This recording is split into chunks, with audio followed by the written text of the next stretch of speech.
जी, सुभद्रा जी और श्री बलभद्र जी को बारंबार प्रणाम। महाप्रभु जी का दर्शन कर रहे आप सभी राउरकेला निवासी, आसपास के क्षेत्रों से जहाँ से भी आप सब आए हैं, मंच पर विराजमान गंधर्वजन, सभी हमारे विप्रवृंद, आप सब लोगों को जय श्री कृष्ण, जय श्री कृष्ण, जय सिया राम, जय सिया राम, जय श्रीमन नारायण, जय जय जगन्नाथ। ठाकुर जी की बड़ी कृपा हुई, तीसरी बार राउरकेला कथा करने आने का अवसर हमको मिला है। अब तो हमको रास्ते भी याद हो गए राउरकेला के।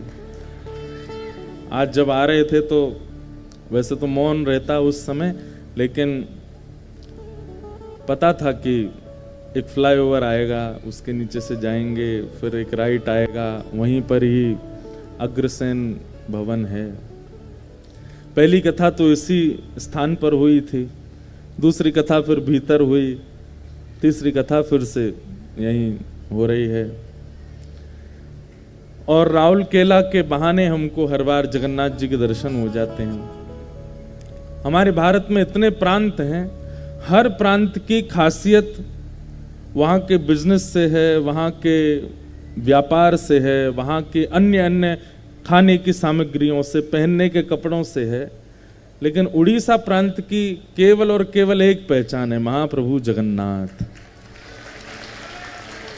उड़ीसा प्रांत की और भी ऐसा नहीं है कि आप लोग ये सोचो, बल्कि ये तो सौभाग्य की बात है। कहीं के कपड़े फेमस हैं, कहीं का भोजन प्रसिद्ध है, कहीं के लोग प्रसिद्ध हैं, कहीं का व्यापार प्रसिद्ध है, पर आपके प्रांत में तो भगवान प्रसिद्ध हैं, आपके प्रांत में ठाकुर प्रसन्न है। ऐसे महाप्रभु जगन्नाथ जी, परसों कथा बंबई पूरी हुई, एक दिन हमको बीच में मिल रहा था तो हम श्री जगन्नाथपुरी गए और कल रात्रि का दर्शन महाप्रभु जी का, एकादशी थी कल, और स्कंद पुराण में ऐसा वर्णन है कि एकादशी के दिन आकंठ महाप्रसाद पाना चाहिए। और दिन तो महाप्रसाद पाइए, लेकिन एकादशी के दिन जितनी आपकी क्षमता है उससे दुगना पाना चाहिए, ऐसा स्कंद पुराण में व्यास जी कहते हैं। तो कल महाप्रसाद पाए, जब पेट भर गया उसके बाद जितना पाया उतना और पाया, क्योंकि हमारे श्री वेदव्यास जी कह रहे हैं तो उसमें कुछ तो बात होगी। और आप विश्वास माने, पाने में उस समय तो लग रहा था कि अब तो स्थान नहीं है, लेकिन जैसे ही दृष्टि बदली, महाप्रसाद के प्रति अन्न की भावना ना रख के श्री जगन्नाथ जी का भाव रखा, वो कब कब में भीतर विराजमान हो गए। और जब हम वापस अपने कक्ष में पहुंचे तो फिर से भूख लगने लगी, और भूख लगी आई। कल ही हमने एक और चमत्कार देखा महाप्रसाद का। महाप्रसादे गोविंदे, श्री चैतन्य महाप्रभु कहते हैं, बोले एक बार को मंदिर में जगन्नाथ जी आपको गोविंद रूप में दिखे हो ना दिखे हो, लेकिन महाप्रसाद को तो प्रत्यक्ष गोविंद मानिए, वो साक्षात ठाकुर जी, और उसी भाव से उनको स्वीकार कीजिए, उनको ग्रहण कीजिए। कल महाप्रभु जी के दर्शन हुए, और आज पहले तो हम बहुत कान पकड़ के क्षमा प्रार्थी हैं, थोड़े विलंब हो गए आने में। हमको ऐसा बोला गया कि 4-5 घंटे का रास्ता है जगन्नाथपुरी से यहाँ का। तो पहले तो हम हवाई जहाज से आने की सोच रहे थे, पर वो कैंसिल होता रहता है, कुछ भी होता है। तो लोग, हमारे एक भैया बोले आप गाड़ी से आ जाओ। 8 घंटे का रास्ता है यहाँ से, पूरा उड़ीसा पार करना पड़ता है, तब जाकर के राउरकेला में जय जगन्नाथ हम करते हैं, पर जगन्नाथ जी हैं बहुत दूर यहाँ से। वृंदावन से प्रयागराज जितना दूर है उतना दूर है यहाँ से महाप्रभु जी का स्थान। पर आज इतना सुंदर मार्ग, क्या बीच में पहाड़, एक तो बारिश का मौसम, ऐसा लग रहा था उत्तराखंड में चल रहे हैं। बादल नीचे आ रखे हैं पहाड़ों पर, सुंदर नदी, महानदी मिली, और कौन कौन से स्थान मिले रास्ते में। पर हम बहुत जल्दी आ गए, 12 बजे निकले थे हम, 5 बजे तो पहुंच गए थे राउरकेला। लेकिन हमारे पीछे जो महाप्रभु जी बैठे हैं, इनको थोड़ा विलंब लग रहा था तैयार होने में। हम तो तैयार होके ही जगन्नाथपुरी से निकले कि सीधे जाके मंच पे ही बैठ जाएंगे। 4:30 बजे से कई लोग आ गए, बैठे थे कथा में। तो कैसे हम प्रमाणित करें कि हम ब्रज के हैं? हम ऐसे प्रमाणित करते हैं कि हम वचन से थोड़े इधर चलते हैं। यही हमारा प्रमाण है कि हम ब्रज के हैं। जो समय पे चलता हो समझो वो ब्रज का तो नहीं है, जो अपनी वचन का पक्का हो समझो वो ब्रजवासी तो नहीं है। हाँ, मतलब कोई छल कपटे वाली बात नहीं है कि कोई छल करे कपट करे तो समझो यही ब्रजवासी है। लेकिन हाँ कि अपने हम समय 5 बजे बैठ गए होते तो काय बात के ब्रजवासी, थोड़ा तो ठाकुर जी जैसा स्वभाव बनेगा अपना भी। तो आज पहले दिन थोड़ा विलंब हो गया। आप सब लोग यहाँ पर पहले दिन ही सब व्यवस्थित हो गए, बड़े आनंद की बात है। राहुल केला में हर बार आने में सुख मिलता है। यहाँ के वैष्णव हम कई श्रोताओं को भी पहचान गए मंच पर बैठ के। ये हमारी पिछली कथा में भी आए थे, ये हमारी उस कथा में भी, तो ये भी सौभाग्य है। और संभवतः अगले वर्ष फिर से हमारी कथा राहुल केला में। वो 2026 में है कि 27 में, एक कल बता रहे थे कोई हमको। तो है तो सही एक कथा और, लेकिन ये राहुल केला वासियों का प्रेम है कि यहाँ पर आने का अवसर मिलता है, सुख मिलता है। प्यारे गिरधरलाल जी पधारे हैं। आप सब लोगों को हम बारंबार प्रणाम करते हैं, वंदन करते हैं। आज प्रथम दिन है। महाप्रभु जगन्नाथ जी कितने सुंदर स्वरूप में विराज रहे हैं।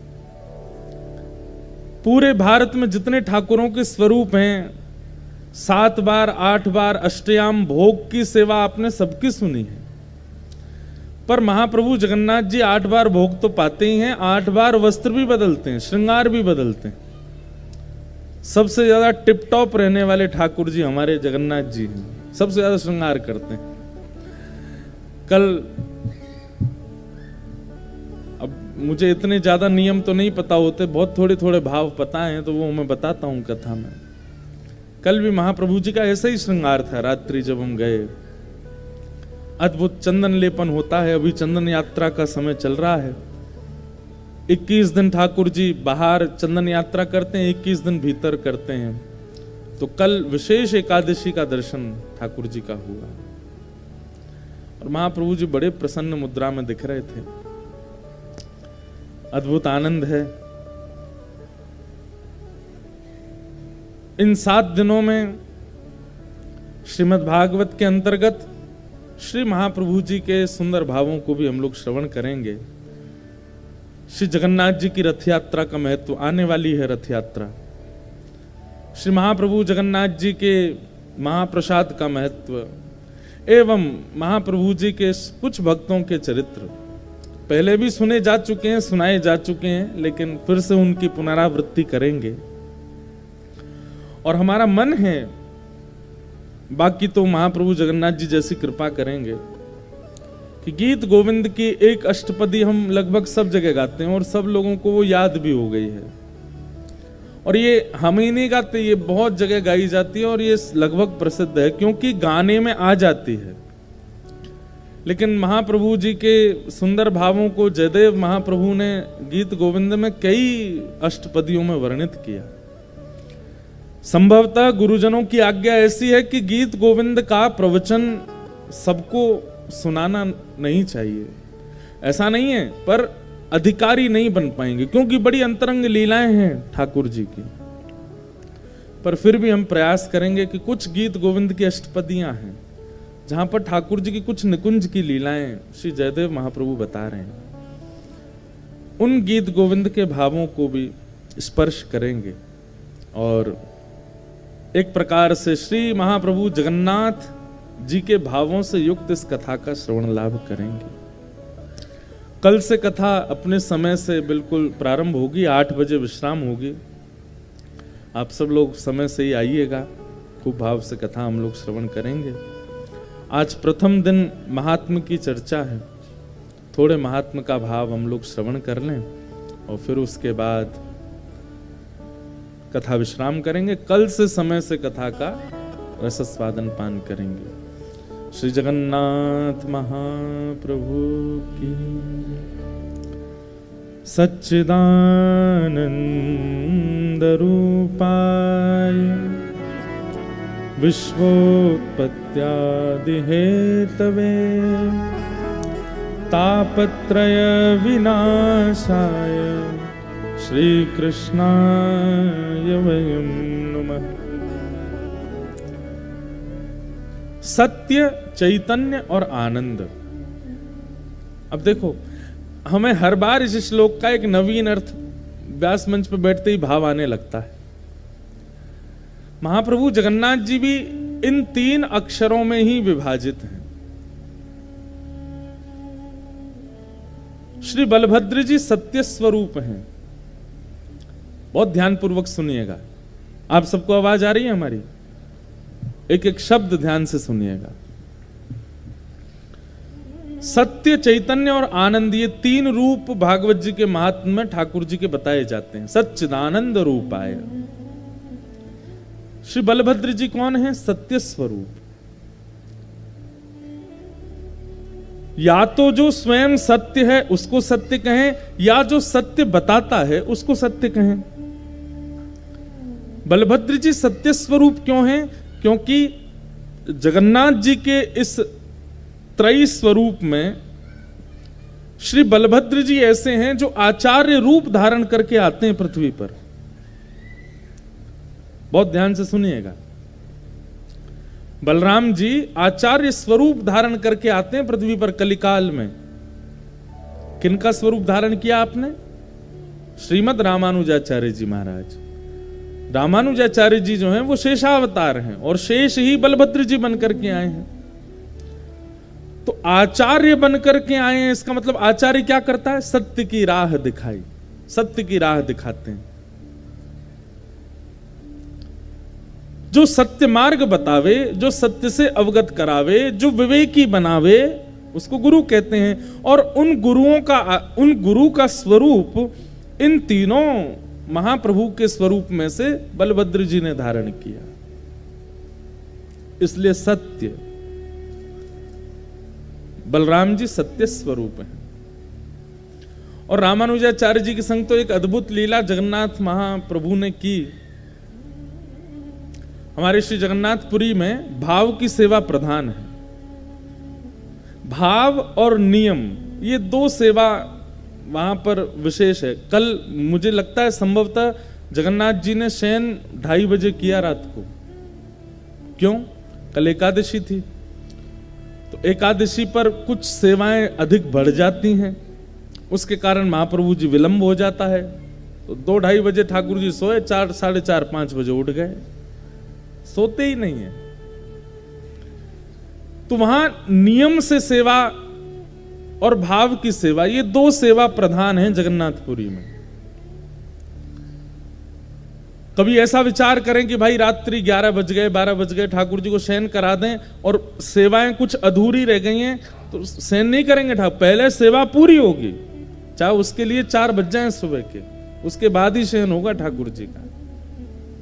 कई बार तो हमें लगता है कि जगन्नाथपुरी में 20-30 मिनट के लिए ही कपाट बंद होते होंगे और फिर खुल जाते होंगे, इतनी देर का ही शयन होता है। भाव की सेवा और नियम की सेवा, ये 2 सेवा विशेष हैं जगन्नाथपुरी में। वैदिक सेवा कहीं ना कहीं इतनी प्रधान नहीं है जगन्नाथपुरी में। और स्पष्ट बात है कि जहां भाव की सेवा प्रारंभ हो जाती है, फिर वहां वैदिक सेवा हो नहीं पाती। वैदिक सेवा समझ रहे हैं? वैदिक सेवा मतलब जो वेद वेदांतों में निष्णित है, जो आचार्यों ने बताई हुई है, जिसमें अपरस की भावना आदि आदि ये सब है, वो कहीं ना कहीं भाव की सेवा के आगे न्यून पड़ जाती है। जगन्नाथपुरी में भाव की सेवा है। और जब ये सेवा प्रकल्पों को श्रीमद रामानुजाचार्य जी महाराज ने सुना, तो उनके मन में भाव आया कि महाप्रभु जी, आप साक्षात परब्रह्म हैं, साक्षात परमात्मा हैं। आपकी सेवा नियम से होनी चाहिए, वैदिक भाव से होनी चाहिए। और श्री रामानुजाचार्य जी ने जाकर के मंदिर में सारे पुजारियों को कहा कि भाई आप सब लोग बाहर रहो, हम करेंगे सेवा ठाकुर जी की। और अपने हजारों शिष्यों के साथ जगन्नाथ महाप्रभु के रसोई घर की सेवा, वस्त्र घर की सेवा, गर्भगृह की सेवा, सब घर की सेवाओं को रामानुजाचार्य जी ने अपने अंडर में ले लिया।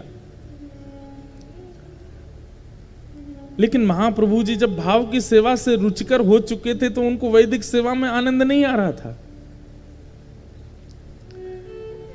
और ऐसा भाव बताते हैं कि 4 दिन में ही श्री जगन्नाथ महाप्रभु का जो श्री विग्रह है वो पतला पतला सा होने लगा। ऐसे लगने लगे ठाकुर जी सूख गए हैं क्या, डाइटिंग कर रहे हैं बहुत ज्यादा। हमको जब महाप्रभु जी के जब सब अंग सेवी मिलते हैं ना, वो लोग बताते हैं, बोले महाराज जी नवकलेवर के बाद जो प्रथम दर्शन होता है ना जगन्नाथ जी का, आप उसमें जगन्नाथ जी को देखेंगे तो आपको ऐसा लगेगा कि ये कितने पतले से ठाकुर जी हो गए। लेकिन बोले जैसे जैसे सेवा होती रहती है श्री महाप्रभु जगन्नाथ जी ऐसा लगने लगता अब थोड़े मोटे हो गए, अब थोड़े न इनका वजन बढ़ गया है। नव कलेवर के पहले दिन के ठाकुर जी बिल्कुल ऐसे लगेंगे पतले दुबले। तो श्री रामानुजाचार्य जी और सब शिष्यों ने जब सेवा करना प्रारंभ किया तो महाप्रभु जी मानो जैसे अपने भक्तों के विरह में वजन घटा लिया ठाकुर जी ने।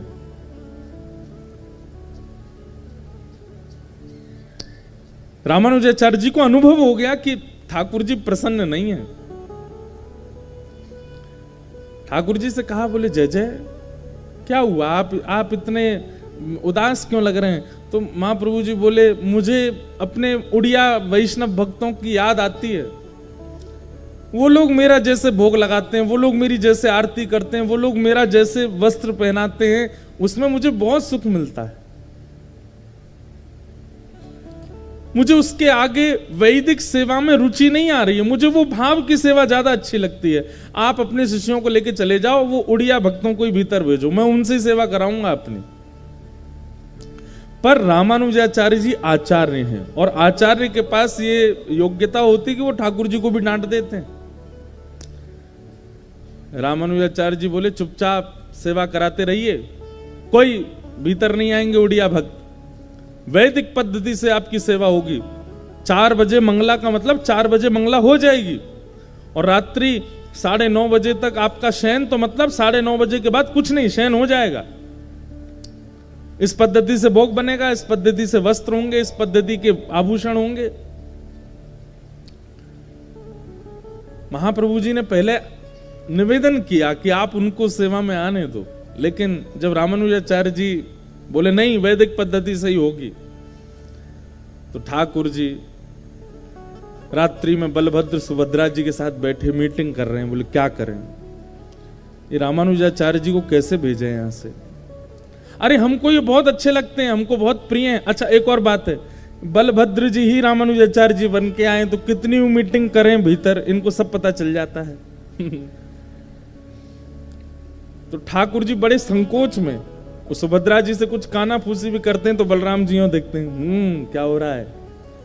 अब कैसे कहें, यही तो रामानुजाचार्य बन के आए हैं। तभी ठाकुर जी ने भीतर गर्भगृह में तो देख लिया कि यहां काम बनने वाला नहीं है। तभी सामने विराजमान श्री गरुण जी, उनको इशारा किया। अच्छा देखो एक बात, ये तो हम लीला सुंदर करने के लिए ऐसा बोल देते, परंतु ठाकुर जी के तो मन के भाव सब समझ जाते हैं। आप यदि बहुत नियम से सेवा करते हैं तो ऐसा थोड़ी है कान में आके ठाकुर जी आपके बोलेंगे। आपको मनी मन पता लगता रहेगा कि ठाकुर जी क्या चाह रहे हैं, ठाकुर जी ऐसा पाना चाह रहे हैं, ठाकुर जी ऐसा कहना चाह रहे हैं।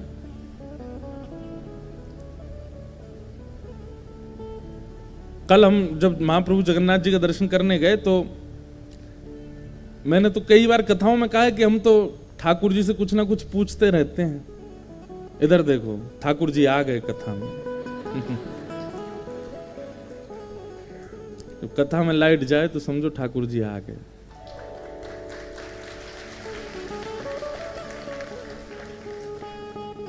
तो कल जब हम दर्शन करने गए तो कुछ हमारी माता जी ने कुछ कहा था कि जगन्नाथ महाप्रभु से पूछना, आज्ञा लेना, क्या कहते हैं। तो हमने जगन्नाथ महाप्रभु को प्रणाम किया। मैंने कहा आप कैसे हैं? ठीक हैं, आनंद में हैं, बड़ी कृपा, आप हमको बुलाते रहते हैं। अभी सितंबर में हमारी कथा भी जगन्नाथपुरी में है। तो मैंने कहा आपकी बड़ी कृपा है कि आप दास को बुलाते रहते हैं, भोजन प्रसाद सब प्रेम से पा रहे हैं, आप श्रृंगार खूब बढ़िया करके बैठे हैं। पहले वार्ता हो गई, फिर जो माँ ने कुछ कहा था वो पूछा। मैंने कि महाप्रभु जी ऐसा ऐसा कुछ भाव माँ का है, सब आपको जैसे रुचिकर लगे आप आज्ञा देना।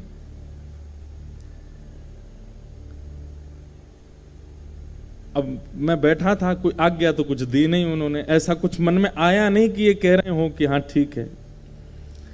इतने में ही वो पंडा पुजारी जी आए, चलो चलो चलो हरि हरि बोलो, हरि हरि बोलो, चलो उठाने लगे। मैंने कहा आपने कुछ संकेत तो दिया नहीं, हम कुछ पूछ रहे थे, उसका एक संकेत, शुभ संकेत तो दे दो। तो मैंने मन में विचार किया कि ये पुजारियों के हाथ में जो डंडी लगी रहती हैं, 2 डंडियां लगी रहती हैं, उसको ऐसे मारते हैं सिर पे। मैंने कहा अगर ये डंडी पड़ी तो समझ जाऊंगा ठाकुर जी मना कर रहे हैं, और अगर कोई ठाकुर जी की प्रसादी माला आ गई तो समझ जाऊंगा हाँ कह रहे हैं। अब बड़ी दुविधा में पड़ जाते हैं कई बार तो, क्योंकि ठाकुर जी बड़े खेलते हैं, ना तो डंडी पड़वाते हैं ना माला ही देते हैं। ले अब तू देख क्या करेगा। तो बस जैसे ही मंदिर से निकलने का भाव आया, अब मैं पीछे मुड़ मुड़ के देखते ही इतने से हैं, एक तो बाहर से देखो इतने ही दिखते हैं। यहाँ के जगन्नाथ जी तो फिर भी इधर वालों को तो दिख रहे होंगे, इधर वालों को तो कैसे इतने ही दिख रहे होंगे। तो मैंने कि संकेत दे दो कुछ। इतने में ही बस कहा ही था, एक पुजारी जी भीतर थे, वो पहचान गए, दौड़ गए, रुको रुको रुको रुको व्यास जी रुको रुको रुको, झोली करो। तो मैं वस्त्र आगे किया, उसमें तुलसी जी पधरा दी और फिर ठाकुर जी के श्री अंग का कमल पधरा दी। लो ऐसे हमारे ठाकुर जी हैं श्री जगन्नाथ जी। तो ठाकुर जी ऐसा नहीं कि कान में आके कुछ कहते होंगे या आपको बैठा के बोलते होंगे। जब आप सेवा में निमग्न हो जाते हैं तो आपको अनुभव ही हो जाता है कि ठाकुर जी क्या संकेत कर रहे हैं, और या फिर इस प्रकार से कुछ ना कुछ संकेत इधर उधर के कर देते हैं। तो ठाकुर जी ने कहा भाई गर्भगृह में तो बलराम जी बैठे हैं, यहां तो मीटिंग करना सब फेल है, लेकिन ये रामानुजाचार्य जी और इनके भक्त यहां से कैसे जाएं? वो बेचारे उड़िया भक्त हमारे बाहर खड़े हैं, वो भीतर कैसे आएंगे? हमको उनकी याद आ रही है। तो जैसे ही प्रातःकाल ब्रह्म मुहूर्त में सबसे पहला महाप्रभु जी का दर्शन करते हैं श्री गरुण जी महाराज, गरुण स्तंभ सामने। गरुण जी बोले जय जय, आज्ञा करो। बोले बलराम जी को पता नहीं चलना चाहिए, और ये रामानुजाचार्य जी और इनके जितने शिष्य ये रात में जैसे ही सोवे जावे, आप सोते हुओं को ही अपने पंख पे बिठा करके दक्षिण में छोड़े आओ और द्वार खोल दो बाहर के, हमारे जो उड़िया भक्त हैं उनको भीतर कर दो।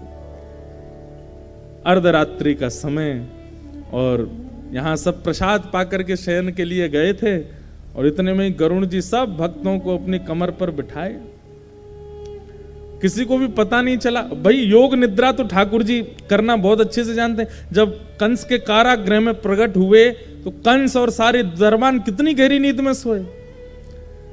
हमारे यहाँ वैदिक रूप से कहा भी जाता है ना, या देवी सर्वभूतेषु निद्रा रूपेण संस्थिता। ये निद्रा भी, अगर आपको रात्रि सोए और सीधे सुबह उठे, बीच में एक बार भी आंख नहीं खुलती है, तो उस समय यही सोचना चाहिए कि ये देवी साक्षात निद्रा देवी आई थी आज, इसीलिए अखंड निद्रा आई है। बीच में कईयों को खंडित निद्रा आती है, बीच बीच में उठ जाते हैं, आंख खुल जाती है या कुछ, लेकिन कई लोगों को अखंड निद्रा आती है। अखंड निद्रा का मतलब ऐसा नहीं कि कुछ चोर चोरी कर ले गए तुम उठ ही नहीं पाए। अखंड निद्रा का मतलब ऐसा होता है कि आप डिस्टर्ब नहीं होते, बस एक बार आंख लगी सीधे सुबह उठते हैं। ये भी ठाकुर जी की कृपा से होता है।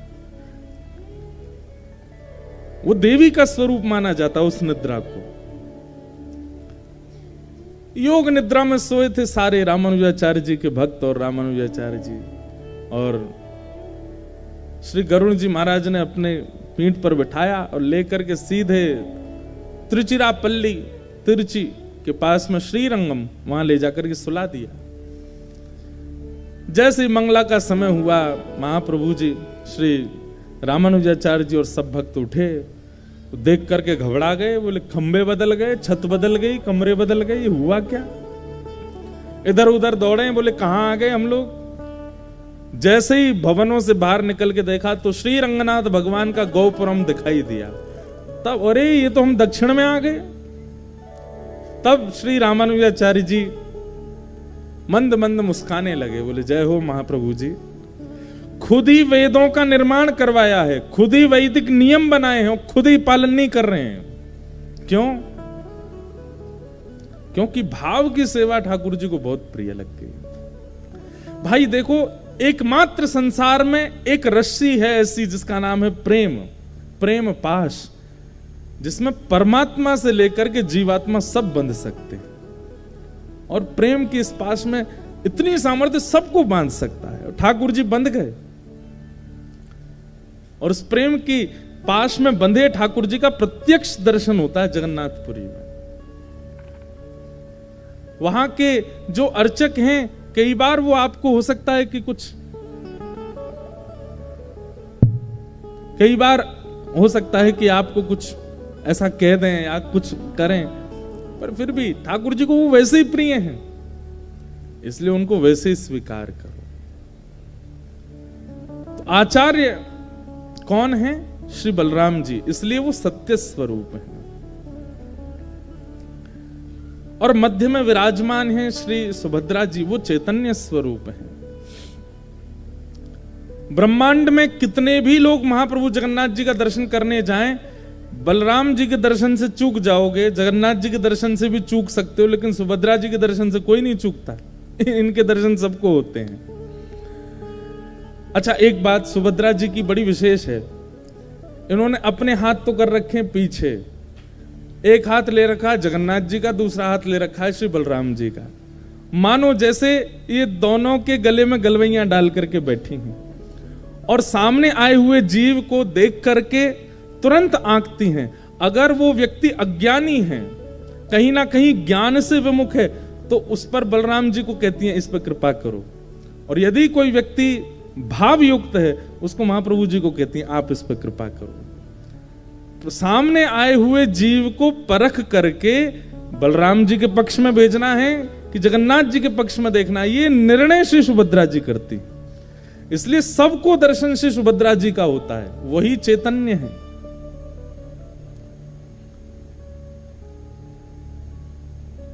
और वाम पाश में विराजमान जो श्री महाप्रभु जगन्नाथ हैं, ये कौन है? ये आनंद स्वरूप है, सत्य, चैतन्य और आनंद, सच्चिदानंद रूपाय, वो आनंद स्वरूप है। बलराम जी को देख करके हो सकता है आपके मन से श्लोक भी आ जाएं, आपके मंत्र से कोई जय हो बलराम जी महाराज की जय हो, सुभद्रा जी को देख करके जय सुभद्रा मैया की जय हो, जगन्नाथ जी को देख करके तो भूल जाते हैं। इनको देख करके तो बस मुख प्रसन्न हो जाता है, नेत्र सजल हो जाते हैं, रोंगटे खड़े हो जाते हैं, और बस लगता है कोई धक्का ना दे, कोई आगे ना बढ़ा, बस इनको देखते रहें। क्यों? क्योंकि आनंद घन है, साक्षात आनंद स्वरूप है। ऐसे सच्चिदानंद रूप श्री जगन्नाथ महाप्रभु को हम बारंबार प्रणाम करते हैं। आगे लाइट सच्चिदानंद रूपाय विश्वोत्पत्त्यादि है तवे, जो विश्व की उत्पत्ति, पालन और संहार करते हैं। तापत्रय विनाशाय श्री कृष्णाय वयं नमः। विश्व की उत्पत्ति, पालन, संहार करने वाले ऐसे श्री कृष्ण को हम बारंबार प्रणाम करते हैं, बारंबार वंदन करते हैं। इतने भाव हैं श्री जगन्नाथ जी के लिए, रह रह करके याद आते हैं। अब ये कुछ भाव बता दें, अब ऐसा कुछ सुना दें, अब ऐसा कुछ कह दें, इतने श्री जगन्नाथ जी के भाव हैं। हम तो कहते हैं अपनी कथा में कि भारतवर्ष में सब जगह ठाकुर जी प्रत्यक्ष विराजमान हैं, लेकिन फिर भी महाप्रभु जगन्नाथ जी को अगर आप देख लेते हैं तो ये समझ लिए साक्षात श्री कृष्ण को देख करके आए हैं, साक्षात परब्रह्म का दर्शन करके आए हैं। प्रत्यक्ष ठाकुर जी हैं श्री जगन्नाथ महाप्रभु। ऐसे श्री कृष्ण को हम बारंबार प्रणाम करते हैं। भागवत जी का महात्मा आज हम थोड़ा सा कह देते हैं। नारद जी महाराज पृथ्वी पर भ्रमण कर रहे थे और भ्रमण करते हुए जैसे वृंदावन पहुंचे तो श्री वृंदावन में जाकर के देखा एक युवती है परम सुंदरी, उसकी गोद में 2 वृद्ध हैं। वो युवती साक्षात भक्ति है और उसकी गोद में जो 2 वृद्ध हैं वो उसके पुत्र हैं। एक बात याद रखिएगा,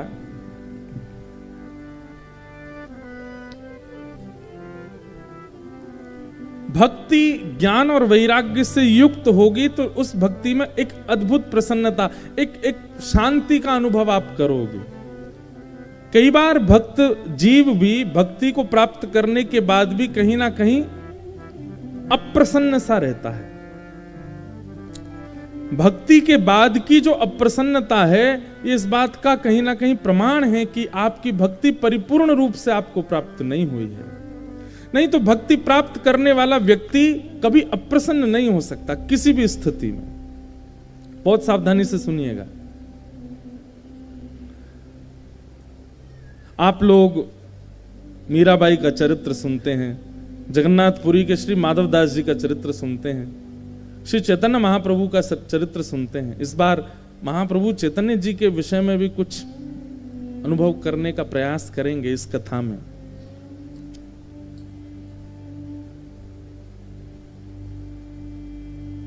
सब भक्तों ने अपने जीवन में एक विपरीत अवस्था बहु संख्या में अनुभव की, लेकिन उस विपरीत अवस्था में भी बेचैन नहीं हो रहे हैं। इसका मतलब क्या है कि भक्ति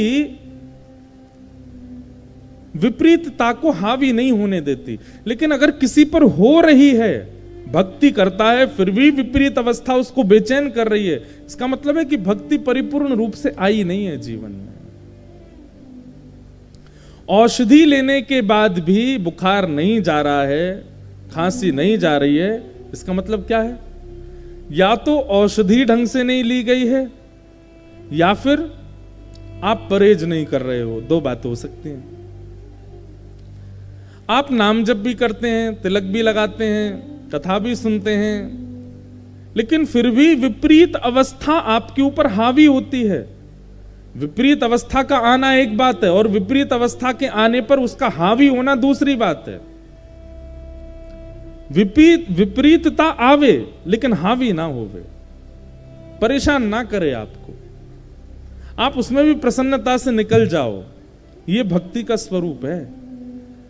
लेकिन भक्ति करने के बाद भी विपरीत अवस्था आने पर बेचैन हो जाते हैं, भूल जाते हैं कि मैं क्या सोच रहा था, क्या करना है, इस प्रकार विचलित हो जाते हैं। इसका मतलब है भक्ति परिपूर्ण रूप से आई नहीं।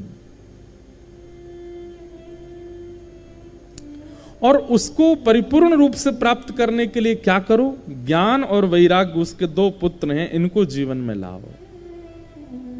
और ये दोनों को देने की सामर्थ्य श्रीमद् भागवत में। भागवत प्रेम लक्षणा भक्ति प्रदान करती है, पर ज्ञान वैराग्य युक्त होकर के प्रदान करती है। हमारे गोवर्धन में एक महात्मा थे, अपने गुरुजी को जैसे उन्होंने प्रणाम किया तो उनके गुरुजी ने उनको आज्ञा दी, अपने गुरुजी को प्रणाम करके बोले मुझे कुछ सेवा दीजिए। इधर देखो सब लोग ध्यान से सुनो।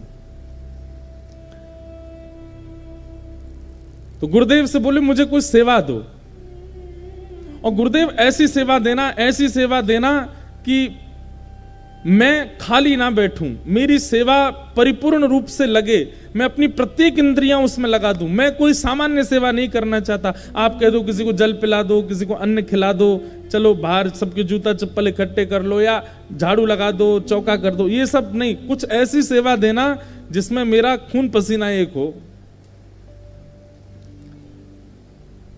कह तो दिया इतना गुरुजी से, तो गुरुजी ने भी आज्ञा दी, हमारे गौड़िया वैष्णव परंपरा के जितने संस्कृत साहित्य है सबको याद करो, जाओ। वो बेचारे शिष्य जो थे घबरा गए, क्यों? उन्होंने संस्कृत कभी पढ़ी नहीं, आ ई कभी पढ़ा ही नहीं था। उम्र हो गई थी उनकी 55 के आसपास। अब वो मन में विचार करने लगे, ये तो मैं गलत फंस गया। गुरु जी से मैंने कही ऐसी सेवा दो, ऐसी सेवा दो। अब मुझे क्या पता था कि इतनी खतरनाक सेवा देंगे। अब मैं कैसे पढ़ूंगा? मुझे तो अक्षर भी पढ़ने नहीं आते। और गुरुजी ने यह भी नहीं कहा कि एकाध दो कोई ग्रंथ पढ़ लो। गौड़िया वैष्णव परंपरा के सारे ग्रंथों को कंठस्थ करो। घबरा गए, रात भर रोते रहे और ग्रंथों को लेकर के आए और ग्रंथों को खोलें और खोल करके जब अक्षर पढ़ें तो सोचें क्या चेटी दौड़ रही हैं, मैं समझ में ही नहीं आ रही है। तो उनको कभी सिर पे धरें, कभी हृदय में, कभी कान से लगा लें, सब आ जाओ मेरे भीतर। गुरु जी से हमने सेवा मांगी, गुरु जी ने बड़ी कठिन सेवा दे दी। अब मांगी क्या? तुम कह रहे थे कठिन सेवा दो।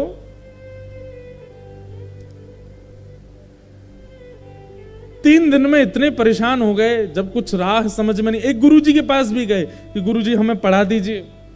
क्या पढ़ना है? बोले संस्कृत साहित्य पढ़ना है। बोले संस्कृत साहित्य से पहले हिंदी वर्णमाला सुनाओ, आ ई ई उ ये सब सुनाओ। बोले ये तो हमको आती नहीं। बोले भैया तुमको अगर हम अभी से हिंदी पढ़ाना शुरू करेंगे, कब जाकर के तो तुम्हारी हिंदी पूरी होगी, फिर संस्कृत प्रारंभ होगी, कब जाकर के संस्कृत मूल पूरी होगी, फिर उसके बाद लघु सिद्धांत कौमुदी, अष्टाध्यायी। भाई इतने में तो तुम शमशान पहुंचने की स्थिति में आ जाओगे, और फिर तुम तब जाकर के ग्रंथ पढ़ोगे। आचार्य जी ने इतना डरा दिया उनको,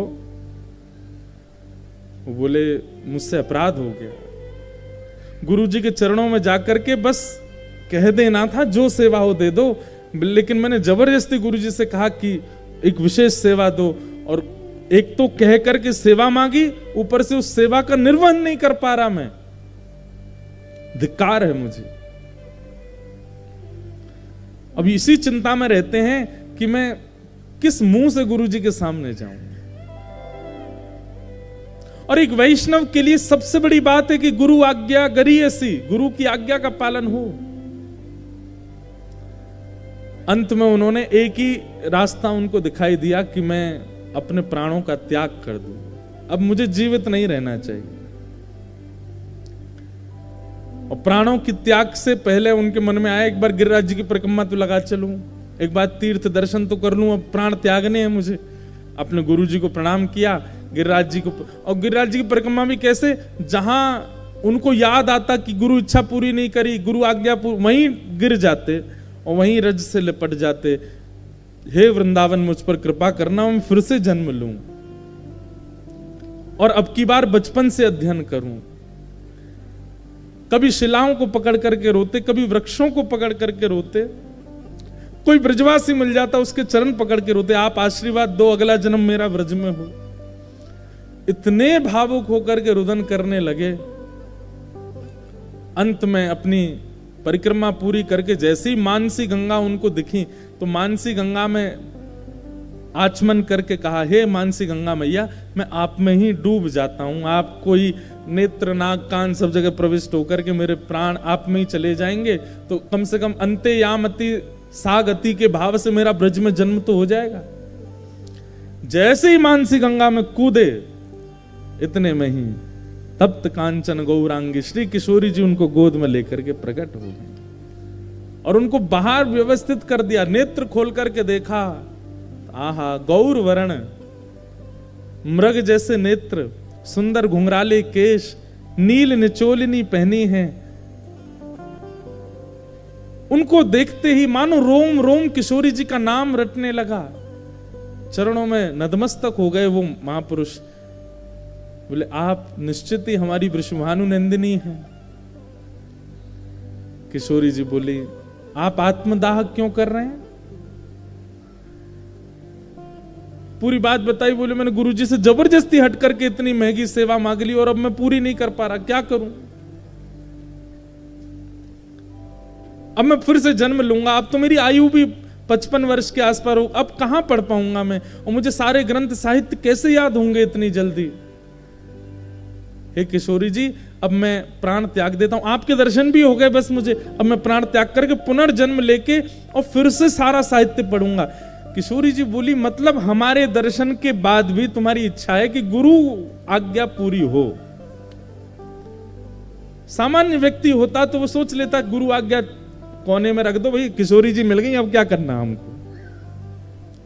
किशोरी जी बोली तुम्हारी गुरु निष्ठा को हम देख करके आनंदित हो गई कि मतलब हमको देखने के बाद भी अब तुम्हारी इच्छा यह है कि पुनर्जन्म लें और गुरु इच्छा को पहले पूरी करें, गुरु आज्ञा को पूरी करें। इधर आओ। समीप बुलाया और कहा जीभ बाहर निकालो। उन्होंने जैसी अपनी जीभ बाहर निकाली, किशोरी जी ने अपने अंगुष्ठ से उस जीभ को पकड़ करके और एक पुष्प से उस पर कृष्ण लिख दिया, जिह्वा के ऊपर कृष्ण अंकित कर दिया और कृष्ण अंकित करके कहा अब जाओ। ऐसा कहकर के किशोरी जी अंतर ध्यान हो गए। उनको पता नहीं चला कि मैंने क्या हुआ ये, लेकिन वो इतने भावावेश में पड़े रहे, कितने दिनों तक तो उसी भाव में रहे। किशोरी जी आई थी, किशोरी दर्शन देके गई और जब कुछ दिनों बाद होश आया उठ करके अपने गुरुदेव के पास गए और गुरुदेव को जाकर के सारा वृत्तांत सुनाया। गुरुदेव बोले किशोरी जी ने कृष्ण लिखा तुम्हारी जी? गुरुदेव रो रो करके बता रहे थे, वो कोई स्वप्न देखा होगा तुमने, ऐसे थोड़ी किशोरी जी आई कृष्ण लिख के, जो कोई स्वप्न होगा, तुम्हारा कोई भाव आ गया। वो नहीं गुरुजी, साक्षात किशोरी जी पधारी थी। आसपास के लोग बोले ऐसे ही बोल रहा है, इसको पढ़ना नहीं है, इसको अध्ययन करना नहीं है, आपकी आज्ञा पूरी करनी नहीं है, इसीलिए ये सब बहाने बना करके कह रहा है कि किशोरी जी मिल गई मुझे। तो गुरुजी बोले ठीक है, इतने बड़े बड़े ग्रंथों को छोड़ो, तुम ये लो, एक ग्रंथ हम तुमको दे रहे हैं, सबसे छोटा ग्रंथ है, इसको अध्ययन करके आओ। जैसे ही वो ग्रंथ देखा, ग्रंथ देखते ही उनके मुंह से धारा प्रवाह उस ग्रंथ के श्लोक प्रकट होने लगे, अपने आप बोलने लगे। गुरुजी बोले ये ग्रंथ तुमको कहां से पता? ये सारे श्लोक तो इसी ग्रंथ के हैं। बोलो गुरुदेव पता नहीं, ग्रंथ देखते ही मुझे स्मृति में आ गए। दूसरा ग्रंथ देखा, उसको देखते उसके श्लोक प्रकट होने लगे। तीसरा, इसी प्रकार महाराज किशोरी जी ने जो जिह्वा पर नाम अंकित किया, उस नाम का प्रभाव अब वो जिस ग्रंथ को देख लेते हैं, उस ग्रंथ का सारा ज्ञान उनके चित्त में विराजमान हो जाता है। ऐसे आचार्य हम कहते हैं कि हमारे मुख पर तो, हमारी जीभ पर तो कृष्ण नाम नहीं लिखने आवेंगे किशोरी जी, कम से कम हम गा गा करके ही कृष्ण नाम से इस जिह्वा को पवित्र कर लें। कम से कम श्री राधा राधा कह करके ही इस जिह्वा को पवित्र कर लें। कम से कम महामंत्र उच्चारण करके ही इस जिह्वा को इस योग्य बना दें। कुछ तो कृपा होगी। कम से कम कोई ग्रंथ याद नहीं होगा तो इस जिह्वा से वो शब्द तो प्रकट हो जिन शब्दों से किसी का कल्याण हो रहा हो, जिन शब्दों से किसी का भला होता हो। भक्ति तो जीवन में है, लेकिन ज्ञान और वैराग्य से लेश भक्ति है, इसलिए हम अप्रसन्न हैं। जिन महापुरुष की हम चर्चा सुन रहे थे, उनके जीवन में भक्ति थी, लेकिन फिर भी वो व्याकुल क्यों थे? ज्ञान और वैराग्य का लेश था। किशोरी जी ने कृपा करके उसका अनुभव करा दिया। वास्तविकता यह है बंधुओं, ज्ञान का मतलब यहां पर ऐसी आज्ञा नहीं दी जा रही कि आपको रामायण याद होनी चाहिए, आपको गीत गोविंद सारे अष्टपदियां याद होनी चाहिए, आपको भगवत गीता के श्लोक याद होने चाहिए। ज्ञान का मतलब क्या है? विवेक की प्राप्ति, सही और गलत की पहचान, इसको ज्ञान कहते हैं। कल रविवार है और रविवार पर करने के लिए मुझ पर 4 काम हैं। मैं चाहूं तो मित्रों के साथ घूमने भी जा सकता हूं, मैं चाहूं तो अपने रिश्तेदारों के पास भी जा सकता हूं, मैं चाहूं तो अग्रसेन भवन में कथा सुनने भी जा सकता हूं, और मैं चाहूं तो घर बैठ करके कुछ नहीं टीवी भी देख सकता हूं। अब ये 4 काम हैं, 4 तो मैंने बताए, होते तो 100 काम है, हम पे कुछ भी कर सकते हैं हम। लेकिन आप विवेक बुद्धि कब माने जाओगे? जब आप किसी एक शुद्ध को चुनो और उसको करने के लिए प्रस्तुत हो जाओ। यह ज्ञानी व्यक्ति का लक्षण है। उसके पास करने के लिए बहुत प्रकार से साधन हैं, लेकिन वो ऐसा साधन चुने जिस साधन से उसका एक नवीन निर्माण होता हो, एक शुद्ध निर्माण होता हो। हमारे चुनने को, हमारे निर्णय को ज्ञान कहते हैं।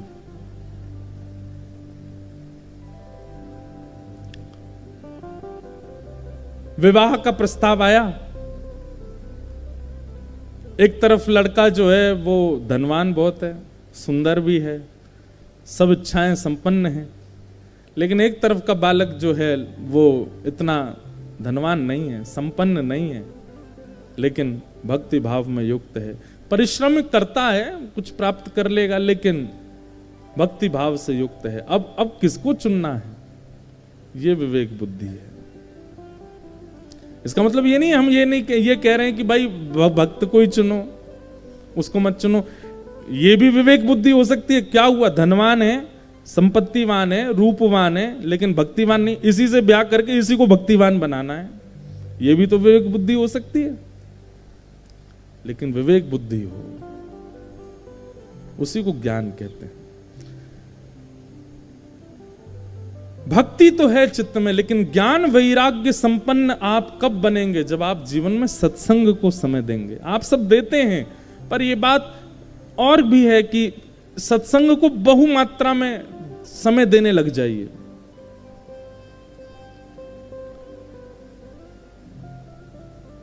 अभी यहां आने से पहले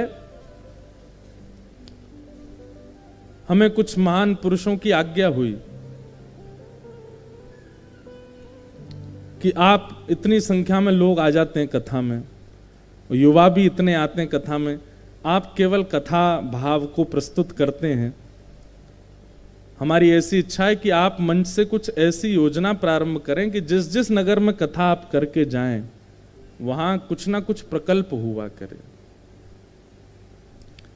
तब से मेरे यही चिंतन चल रहा है कि ये बात महापुरुष के द्वारा कही गई है, तो इस पर कुछ होना चाहिए। तो हो सकता है हम राहुल केला से ही कुछ शुरू करवा दें कि एक हर कथा, जहां भी कथा होगी, वहां कथा तो 7 दिन में पूरी होगी, उसके बाद भी उस कथा की सुगंधी महकती रहे शहर में, उसके लिए कोई ना कोई योजना प्रकल्प चले। ऐसा कुछ विचार महाप्रभु जी करेंगे तो उसका नियोजन, आज तो पहला ही दिन है, पहले दिन ही इतना एक्स्ट्रा डोज नहीं देंगे हम।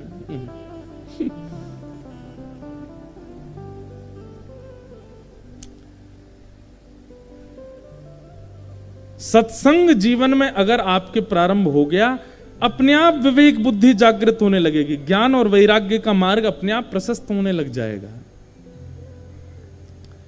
भक्ति के 2 पुत्र हैं, ज्ञान और वैराग्य। भक्ति सब चाहते हैं, पर ज्ञान की जैसी बात आती है।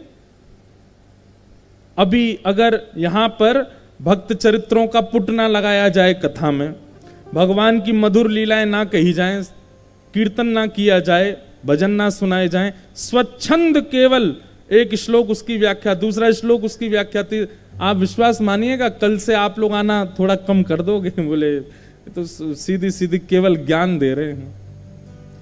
इसलिए भक्त चरित्र का पुट भी लगाया जाता है। जैसे चंदन घिसते हैं ना, चंदन घिसते हैं तो उसमें केसर भी डाला जाता है, थोड़ा कपूर भी मिलाया जाता है, गुलाब जल भी डाला जाता है, ताकि सुगंधित बने और ज्यादा आकर्षक हो। ऐसी कथा में भी कुछ कुछ भक्त चरित्र, ठाकुर जी की कुछ मधुर लीला, कुछ संकीर्तन, कुछ कीर्तन, कुछ भजन, सबसे युक्त करके जब कथा को प्रस्तुत किया जाता है तो युवा और सब लोगों के अंदर एक चाव बनता है कथा सुनने का। कोरा ज्ञान कोई नहीं चाहता,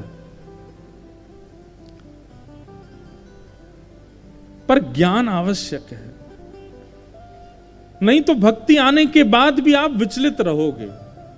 ऐसे ही वैराग्य भी आवश्यक है। वैराग्य को किस रूप में लेते हैं आप? बंधु एक बात सुनिए हमारी, हर महीने एक बात सुनो बहुत ध्यान से, हर महीने अपनी किसी एक आदत का त्याग किया कीजिए। हर महीने, एक साल में 12 आदतों का त्याग हो जाएगा। कोई ऐसी आदत या कोई गैर भगवत संबंधी भाव या गैर भगवत संबंधी व्यक्ति इतने हैं जीवन में कि इस पूरा साल पूरे जीवन निकल जाएगा तब भी त्याग में ये कमी नहीं आ पाएगी, तब भी इतने बड़े हुए हमारे पास। हर महीने एक वैराग्य की भावना लाओ। अभी तक हम कथा भी सुनते हैं, नाम जप भी करते हैं, पर हमारे अंदर एक अवगुण है, ये भी चल रहा है, इसका भी हमें त्याग करना चाहिए। तो हर महीने एक भाव का त्याग करो, कुभाव का। तजोरे मन हरि विमुखन को संग, तजोरे मन हरि विमुखन को संग, जाके संग कुमति उपजत है, जाके संग कुमति उपजत है, पड़त भजन में भंग हो, पड़त भजन में भंग, तजोरे मन हरि विमुखन को संग, तजोरे मन हरि विमुखन को संग। अब एक बात सुनिएगा, हरि विमुख कोई व्यक्ति नहीं होता है, भोजन की वस्तु भी हो सकती है, ये हरि विमुख है। कई ऐसे तामसी आहार हैं जिनका सेवन करने से भजन में मन घटता है, वो हरि विमुख है, उसका त्याग करो। कई ऐसे पेय पदार्थ हैं, पेय पदार्थ तो दूध, घी, दही, छाछ, पानी, इनके अलावा तो सभी त्यागने योग्य हैं, इनके अलावा तो कुछ भी ग्रहण करने। एक चाय थोड़ी चल सकती है पर उसका भी त्याग होना चाहिए। वाह कितने खुश हो गए कितने लोग।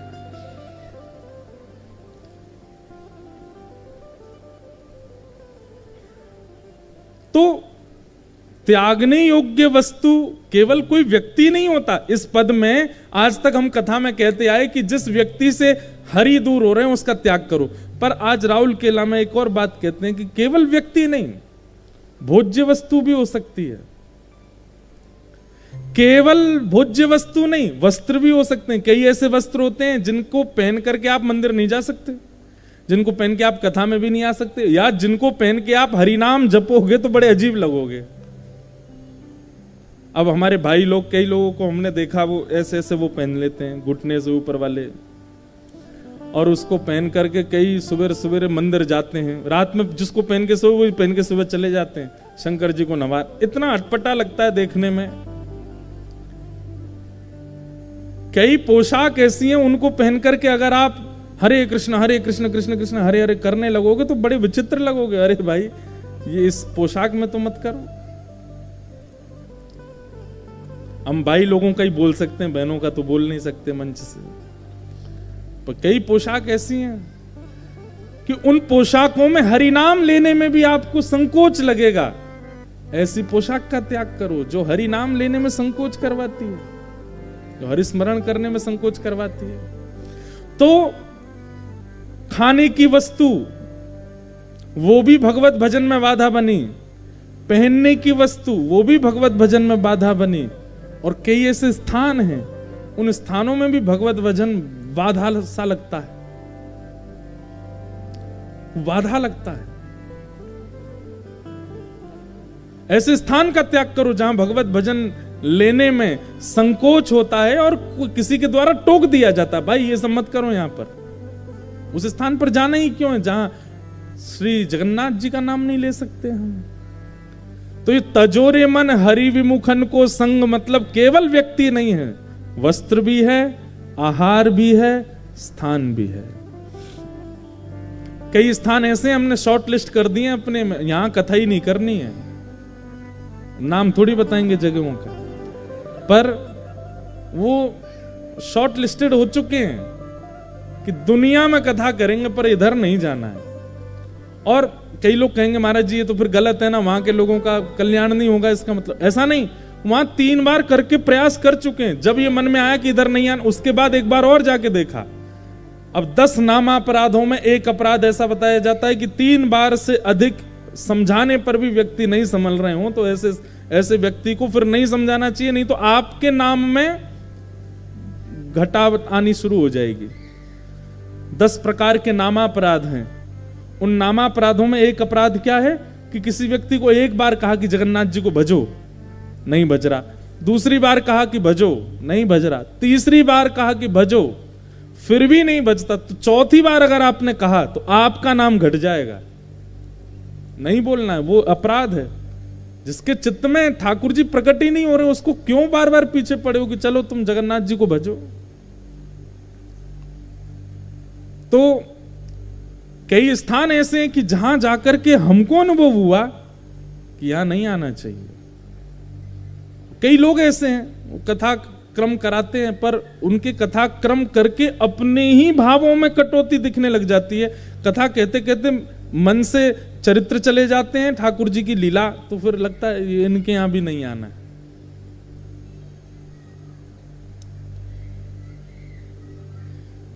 तजोरे मन हरि विमुखन को संग। और वो हरि विमुखता में वस्त्र भी हो सकते हैं, भोजन भी हो सकता है, व्यक्ति भी हो सकता है, स्थान भी हो सकता है।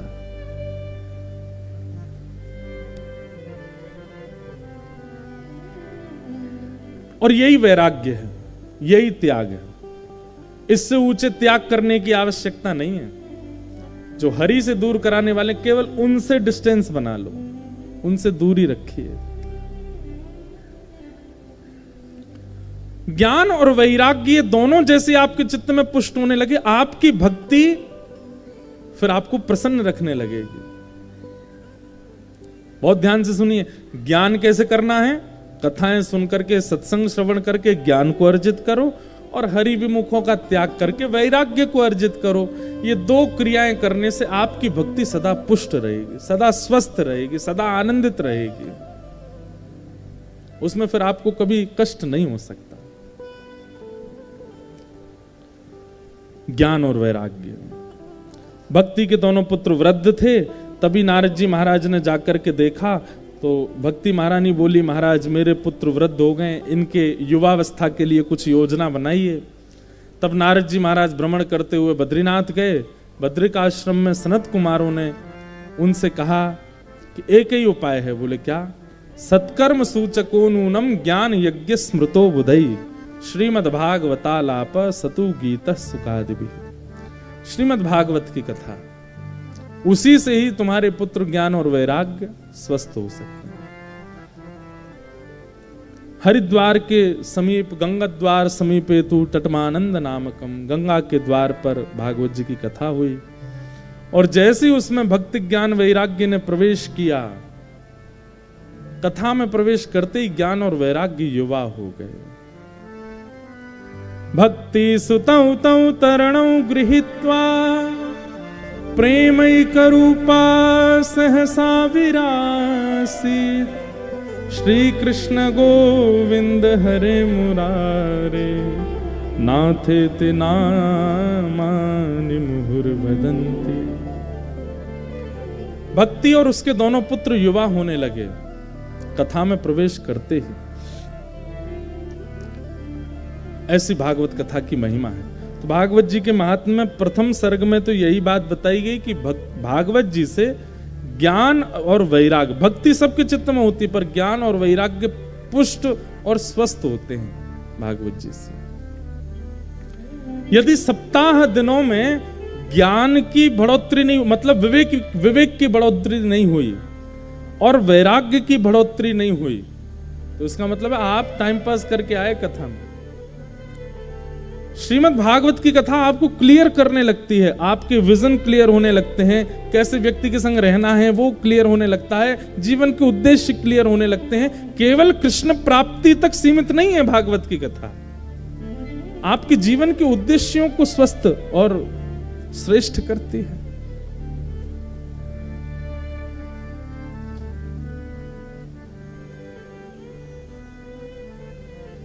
ये हेलीकॉप्टर उतार दीजिए। हमने कहा है कि कीर्तन में ही इनको उड़ाया करो, सब इन्हीं को देखते रहते हैं। फिर ज्ञान और वैराग्य श्रीमद् भागवत की कथा से पुष्ट हुए। आगे फिर आत्मदेव ब्राह्मण का चरित्र सुनाया गया, जिनके कोई संतान नहीं थी। हम एक बात कथा में कहते हैं, प्रकृति आपको जो प्रदान करे उसमें प्रसन्न रहिए, प्रकृति से आपको जो प्राप्त नहीं हुआ है उसके लिए ज्यादा प्रयास मत कीजिए। कई लोगों के विचारों के ब्याह ही नहीं हो रहे हैं, तो कोई बात नहीं, प्रकृति नहीं चाह रही तो मत करो, कोई जबरदस्ती थोड़ी है। लेकिन जिसका ब्याह नहीं हो रहा है ना, वो इतना दुखी नहीं रहता है, जिनके हो गए उन लोगों को रहती है हमारा तो है, ये कैसे बच रहा है। उन लोगों को ज्यादा कष्ट होता है कि भाई तुझे वो अनुभव क्यों नहीं हो रहा जिन अंगारों पर हम चल रहे हैं।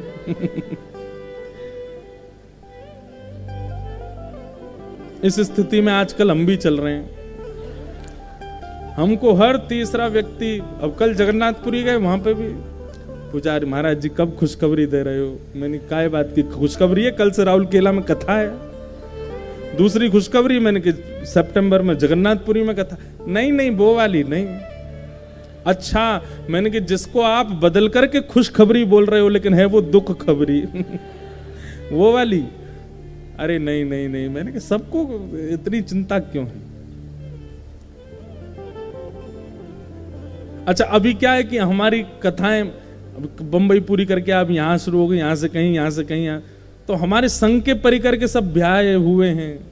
इन लोगों को रहता है कि इनका कराओ भाई, इनको भी अनुभव हो। इतने दिन घर से बाहर रहने में क्या हालत होती है। हमारे संघ के लोग तो यही जपते रहते हैं, अभी तो भयो ना है, अभी तो भयो ना है, जाने कब होएगा। प्रकृति अगर सहजता से आपके जीवन में कोई मोड़ ले आवे तो अच्छा है, लेकिन यदि प्रकृति की आपके जीवन में ऐसी कोई मोड़ नहीं आ रहे हैं, कईयों के ब्याह नहीं हो रहे, कईयों के संतान नहीं होती, कईयों के जीवन में पृथ्वी पर आते ही उनके सबसे बड़े संबंधी माता पिता चले गए, ऐसा भी होता है। कई बालक बेचारे, वो कईयों ने अपनी मां का ही रूप नहीं देखा, कईयों ने अपने पिताजी नहीं देखे, ये सब भी होता है। प्रकृति कई बार बहुत हद तक संबंधों को दूर करके रखती है।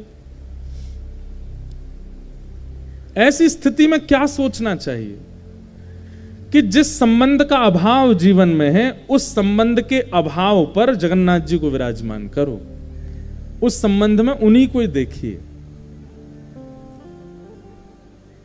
किन्हीं ने अगर अपनी मां के दर्शन नहीं किए, कई बालकों ने, महाप्रभु जगन्नाथ जी को, आप महाराष्ट्र में जाएंगे तो वहां तो पंडरीनाथ भगवान को कहते ही माउली। माउली मतलब कौन? मैया, हमारी मैया है। कौन सी? एक तो एक कथा में एक बालक आया, वो मुझे मैया बोल रहा था। मैंने कहा भाई पिता तो समझ में आता, तो मैया क्यों बोल रहे हो? बोले नहीं, मेरे पिताजी तो हैं, आप ही मेरी माँ हो, क्योंकि आप ही मुझे बताते हो क्या करना चाहिए, कैसे सेवा करनी चाहिए, कैसे जीवन जीना चाहिए, सब माँ के द्वारा दिए निर्देश आप देते हो, तो आप मेरी माँ हो। सब लोग संबंध मानते हैं, कोई गुरुजी मानता है, कोई भाई मानता है, कोई मित्र मानता है, कोई सखा मानता है, कोई, एक तो मुझे जीजा जी बोल रहा था। बोले किशोरी जी मेरी बहन हैं और ठाकुर जी मेरे जीजा जी, और ठाकुर जी के जितने संबंधी सब मेरे जीजा जी।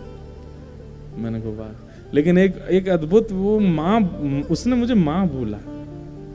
और हमारे महाराष्ट्र में अगर आप जाओ तो वहां पर कीर्तन भी गाते हैं, ज्ञानेश्वर माऊली ज्ञान राज माऊली तुकाराम, ज्ञानेश्वर माऊली ज्ञान राज माऊली तुकाराम। वहां पर रसिक संतों को, आचार्य जनों को और ठाकुर जी को सबको मां ही कहा गया है। माऊली, मैया कहते हैं सब। बोले क्यों? यही हमारे रक्षक हैं, यही हमारे पालनहार हैं, हमारे आचार्य, हमारे गुरु। ये कौन है? बोले हमारी माऊली हैं, हमारी मैया हैं।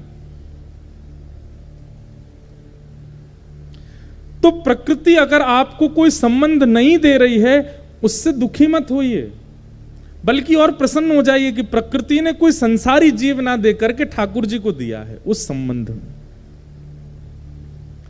ठाकुर जी को मानिए। लेकिन आत्मदेव ब्राह्मण बड़े दुखी, उनके संतान नहीं थी। रोते रोते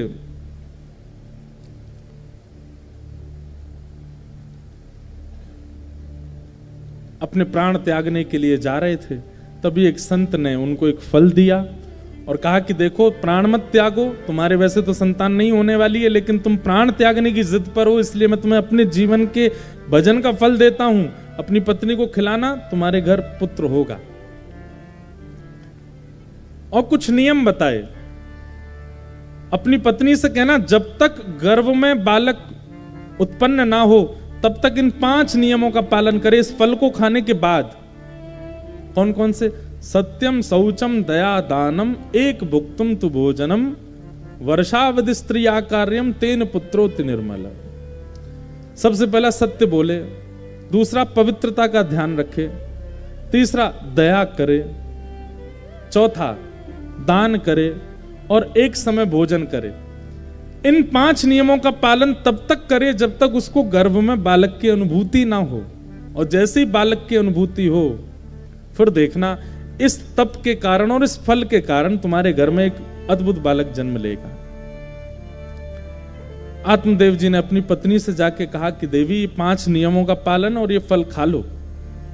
लेकिन पत्नी ने ना तो नियम पालन किया और फल को गैया को खिला दिया। और इन 5 नियमों का पालन गैया अपने आप करती है, स्वाभाविक रूप से गैया से हो जाते हैं। सत्यम, सत्य बोलो, बोल देती नहीं है। मौन, मौने च कलहो नास्ति। व्यक्ति जो मौन रहता है उसको असत्य बोलने का पाप कभी नहीं लगता, क्योंकि बोल ही नहीं सकता वो। गैया का ये नियम भी हो जाता है। शौचम, पवित्रता। अरे उसका गोबर ही पवित्र है तो उसमें कितनी पवित्रता होगी। तीसरा दया, गौ सब पर दया करती है। चौथा दानम, सबको अपना दूध दे देती है। और एक भुक्तम तो भोजनम, गैया अल्प पाती है। और अल्प भी कैसा पाती है? कोई बहुव्यंजन नहीं पाती। एक बात कहें आपको, अगर आप सामान्य पौष्टिक आहार लेते हो तो भी आपका व्रत ही माना जाता है।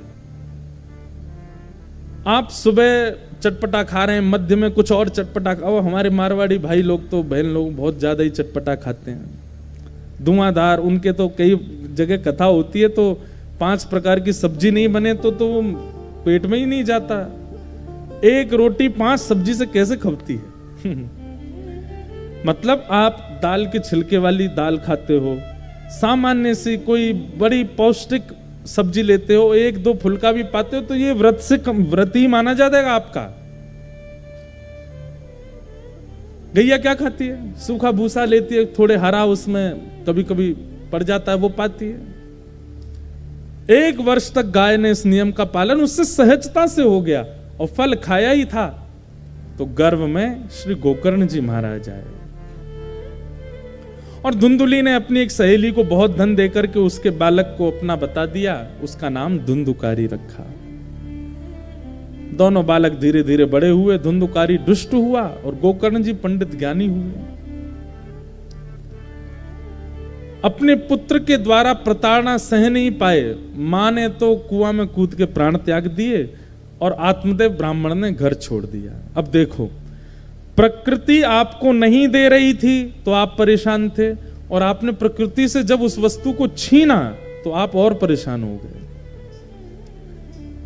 इसलिए प्रकृति अगर आपको कुछ नहीं देती है, उसमें जो परेशानी है वो इतनी बड़ी नहीं है, उससे ज्यादा विचलित मत होइए। उसकी जगह कभी जगन्नाथ जी को देखिए ना, जगन्नाथपुरी में क्या हुआ था, ये रथ यात्रा क्यों होती है। इंद्रद्युम्न राजा ने जब महाप्रभु जगन्नाथ जी को विराजमान किया तो इंद्रद्युम्न राजा और उनकी पत्नी गुंडीचा, ये दोनों जाते थे और पूरे मंदिर का मार्जन करते थे। एक दिन महाप्रभु जी प्रसन्न हो गए और प्रसन्न होकर के बोले, राजन मैं तुम्हारी सेवा से बहुत प्रसन्न हूं, आओ तुम दोनों मुझसे कुछ मांग लो। इंद्रद्युम्न राजा ने तुरंत नेत्र बंद करके अपने मन में क्या मांगा कि हे नाथ, मेरा वंश आगे ना बढ़े। क्यों? क्योंकि कई बार ऐसा होता है कि पिता किसी संपत्ति को व्यवस्थित करके गया, ऐसा हो ही नहीं सकता कि उसकी पीढ़ी में ऐसा कोई नहीं आएगा जो उस संपत्ति को बर्बाद करे। करते हैं, हे नाथ अगर मेरा वंश आगे बढ़ा तो मेरे वंश में ऐसा कोई बालक ना हो जाए जो आपकी सेवा ना करे, नहीं तो मैं जिस लोक में जाऊंगा वहां मुझे बहुत पीड़ा होगी कि मैंने महाप्रभु जी की स्थापना, महाप्रभु जी का मंदिर बनवाया और मेरे वंश के बालक उनकी कदर नहीं करते। कहीं मैं कल को इस बात से दुखी ना रहूं, इसलिए मेरा वंश ना बढ़े। और बगल में बैठी गुंडीचा मनी मन कह रही है, हे नाथ मेरे एक पुत्र हो जाए। महाप्रभु जगन्नाथ जी बोले, असंभव। इंद्रद्युम्न राजा बोले, क्या हो गया नाथ? बोले, भाई तुम दोनों ने मन में मांगा, लेकिन तुम दोनों की ही विचारधारा ऐसी है कि हो ही नहीं सकता। इंद्रद्युम्न राजा बोला, क्यों नहीं हो सकता? मैंने तो ऐसा मांगा है कि उसमें आपको कुछ करना ही नहीं है। बोले, तूने तो ऐसा मांगा, पर तेरी पत्नी तो ऐसा मांग रही कि उसके लिए कुछ करना पड़ेगा, मुझे कुछ ना कुछ रूप में तो भेजना पड़ेगा। पत्नी से पूछो, तुमने क्या मांगा? बोले, मैंने तो पुत्र की कामना की। इंद्रद्युम्न राजा क्रोधित हो गए, तुमने महाप्रभु जी से पुत्र मांगा? अरे मैंने तो कहा हमारा वंश ही ना बढ़े। दोनों पति पत्नी आपस में एक दूसरे से थोड़ा द्वंद्व जैसा हो गया। महाप्रभु जी बोले, शांत हो जाओ, लड़ो नहीं, अब तो एक ही उपाय है, इंद्रद्युम्न राजा की भी इच्छा पूरी हो जाए और गुंडीचा की इच्छा भी पूरी हो जाए। तुमको पुत्र नहीं चाहिए और तुमको पुत्र चाहिए, तो फिर एक ही तरीका है। बोले, क्या? हे गुंडीचा मैया, आज से मैं ही आपका पुत्र हूं, आप मुझे ही अपना पुत्र मान लो। गुंडीचा मैया बड़ी प्रसन्न हो गई, महाप्रभु जी से लिपट गई, लेकिन तुरंत रोने लगी। बोले कि आप मेरे पुत्र तो बन गए, पर आप तो श्री मंदिर में महाप्रभु बन के बैठे हो, और पुत्र को तो तब सुख मिलता है वो गोद में बैठे, मेरे हाथ से पाए, मेरे हृदय से लगा रहे, मैं जो खिलाऊं मैं पिलाऊं, अपनी गोद में लेके घूमूं, ऐसा सुख होता है पुत्र का। तो महाप्रभु जी बोले, मां मेरा इस पृथ्वी पर आगमन जीव कल्याण के लिए हुआ है। जीव कल्याण में 365 दिन में मुझे लगना पड़ेगा, लेकिन इन 365 दिनों में मैं कुछ दिन घटा करके आपको दे दूंगा, और उन दिनों में मैं रथ पर आरूढ़ होकर के आपके पास आऊंगा। आप जो पवाएंगी वो पाऊंगा, आप जैसे खिलाएंगी वो खाऊंगा। वहां मैं परमात्मा रूप में नहीं रह करके एक बाल रूप में रह करके आपकी प्रत्यक्ष सेवा स्वीकार करूंगा। इसलिए महाप्रभु जी जगन्नाथ जी रथ पर आरूढ़ होकर अपनी मैया के पास जाते हैं। और शास्त्रों में ऐसा वर्णन है, श्री मंदिर में जगन्नाथ जी का दर्शन का जो फल मिलता है वो तो अपनी जगह श्रेष्ठ है ही, लेकिन महाप्रभु जी जब गुंडीचा जाते हैं और गुंडीचा में जब विराजमान होते हैं, और वहां जन्म वेदी कहा जाता है, ठाकुर जी जिस स्थान पर विराजमान होते हैं वो जन्म वेदी, वहीं ठाकुर जी प्रकट हुए थे जगन्नाथ जी। जन्म वेदी पर जब आप श्री महाप्रभु जगन्नाथ जी का दर्शन करते हैं, पुनर्जन्म न विद्यते, वहां महाप्रभु जी का दर्शन करने के बाद पुनः इस पृथ्वी पर आना ही नहीं पड़ता, आप जन्म मृत्यु के चक्कर से मुक्त हो जाते हो, ऐसा वो स्थान। तो गुंडीचा के लिए ठाकुर जी पुत्र बन गए।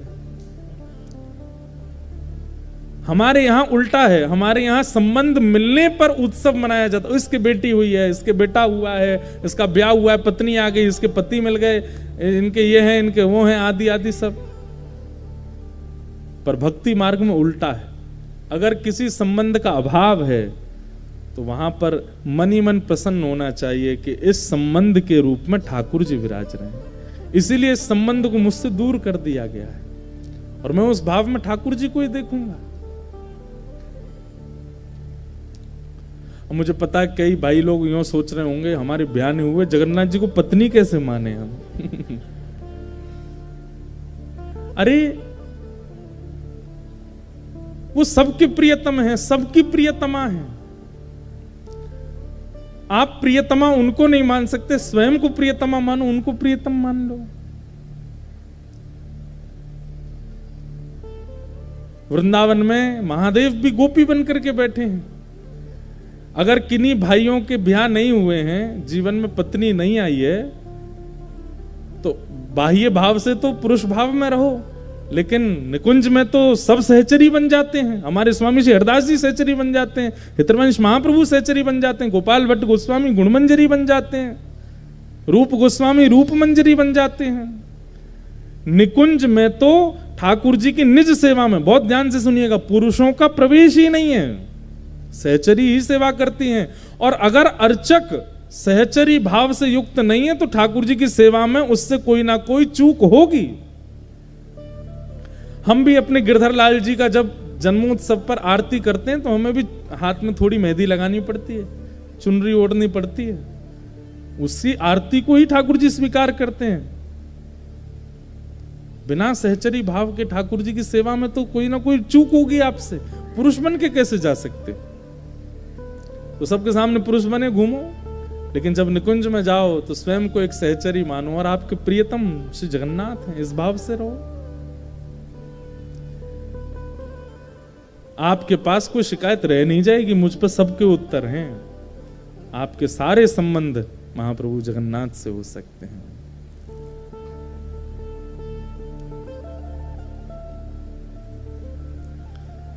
तो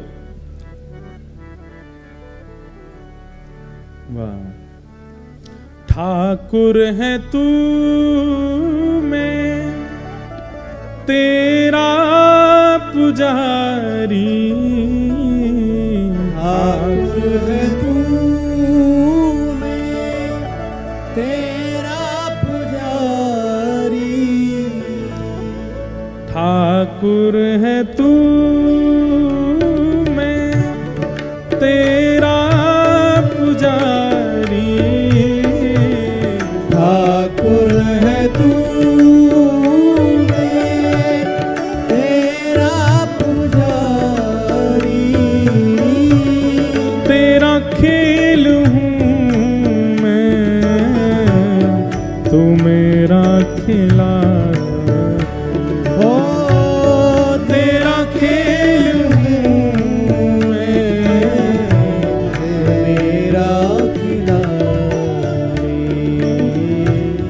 मेरी जिंदगी की हर एक बात तू है, नहीं मैं अकेला, मेरे साथ तू है, मेरा नाथ तू है, मेरा नाथ तू है, नहीं मैं अकेला,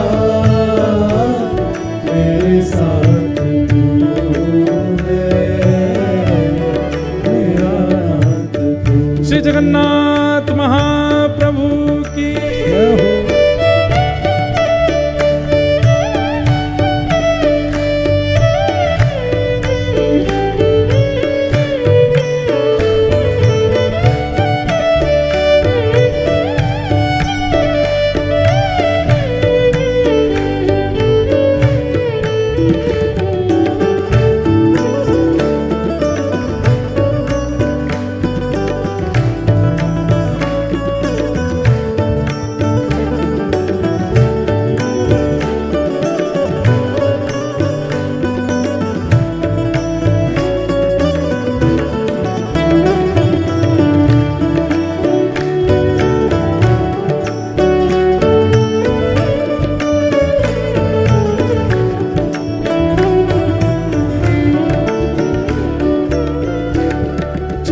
जा रहा हूँ मैं राह पे तुम्हारे, चला जा रहा हूँ मैं राह पे तुम्हारे, चला जा रहा हूँ मैं राह पे तुम्हारे, चला जा रहा हूँ मैं राह पे तुम्हारे, राहों पे आए जो तूफान भारी, ओ राहों पे आए जो तूफान भारी, थामे हुए मेरा हाथ तू है, नहीं मैं अकेला, मेरे साथ तू है, मेरा नाथ तू है, मेरा नाथ तू है, नहीं मैं अकेला,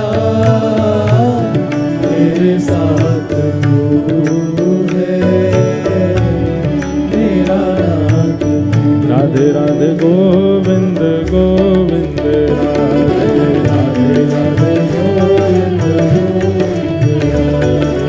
राधे राधे गोविंद गोविंद राधे राधे राधे गोविंद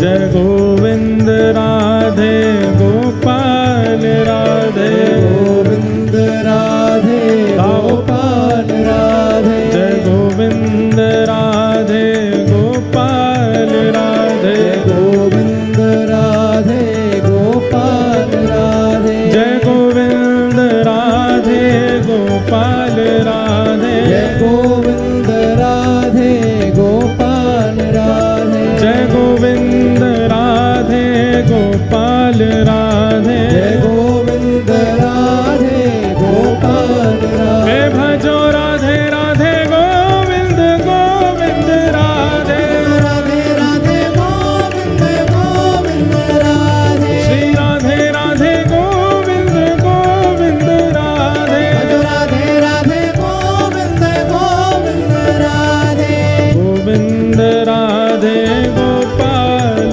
राधे, गोविंद राधे गोपाल राधे, जय गोविंद राधे गोपाल राधे, गोविंद राधे गोपाल राधे, जय गोविंद राधे गोपाल राधे, गोविंद राधे गोपाल राधे, जय गोविंद राधे गोपाल राधे, गोविंद राधे पूजा उठा के देखो, हम इतनी दूर से चल के आए हैं, फिर कथा भी कर रहे हैं, मेहनत तो हमने करी, आप क्यों थक रहे हो?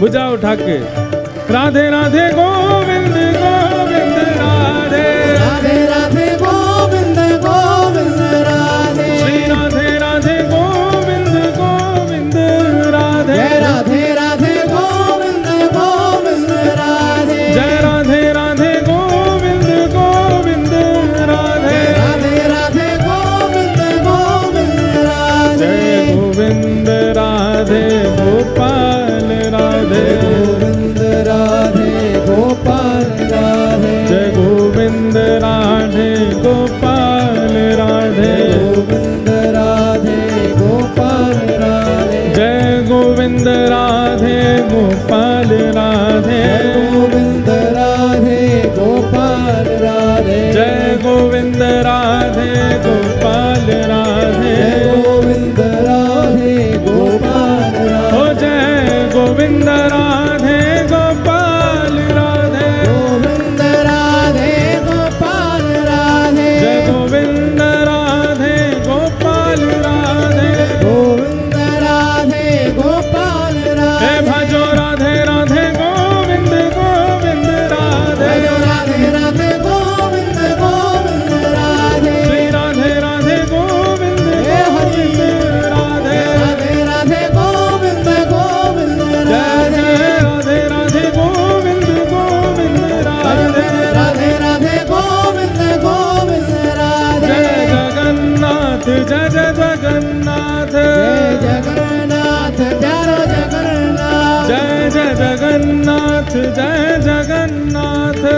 जगन्नाथ प्यारो जगन्नाथ जय जगन्नाथ जय जगन्नाथ जय जगन्नाथ प्यारो जगन्नाथ जय जय जगन्नाथ प्यारो जगन्नाथ जय जगन्नाथ प्यारो जगन्नाथ जय जय जगन्नाथ प्यारो जगन्नाथ जय जगन्नाथ प्यारो जगन्नाथ जय जगन्नाथ प्यारो जगन्नाथ जय जगन्नाथ प्यारो जगन्नाथ जय जगन्नाथ प्यारो जगन्नाथ जय जगन्नाथ प्यारो जगन्नाथ जय जगन्नाथ प्यारो जय जगन्नाथ प्यारो जय जय श्री राम जय जय श्री राम जय जय श्री राम।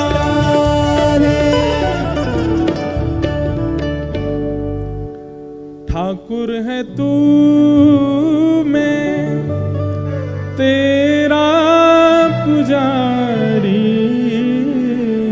ठाकुर है तू मैं तेरा पुजारी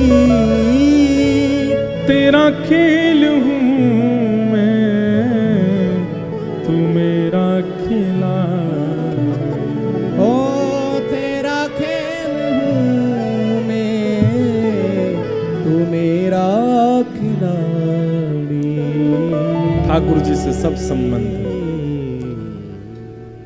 आत्मदेव ब्राह्मण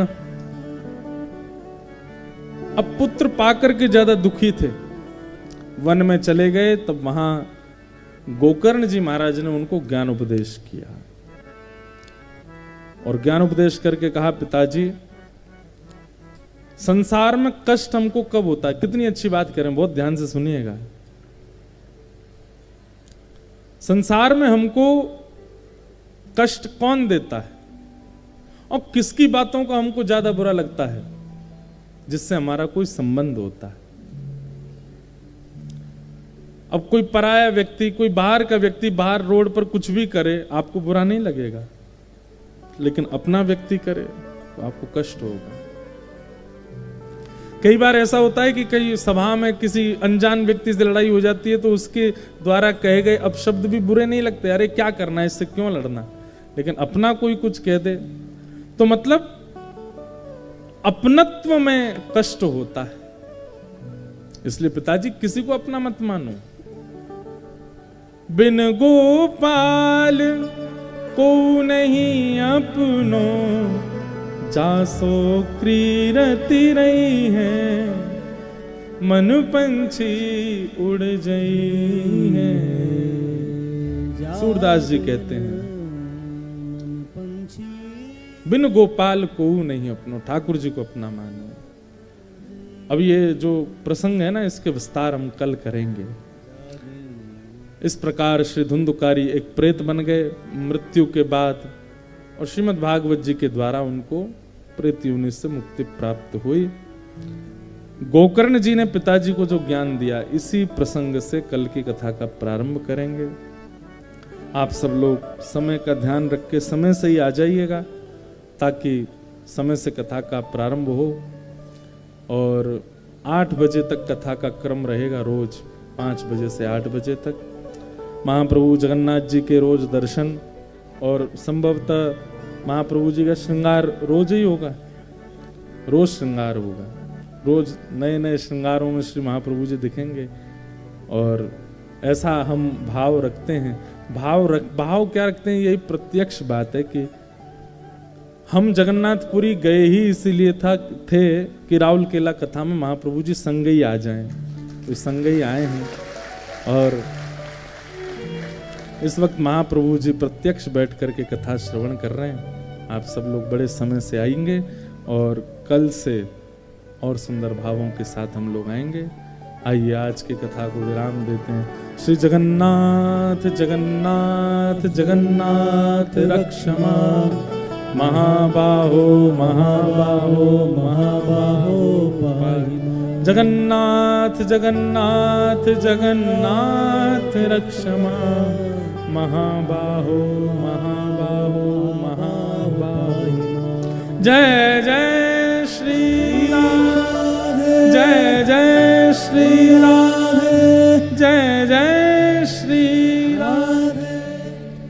बलभद्र और सुभद्रा संग विराजे ब्रज के नाथ।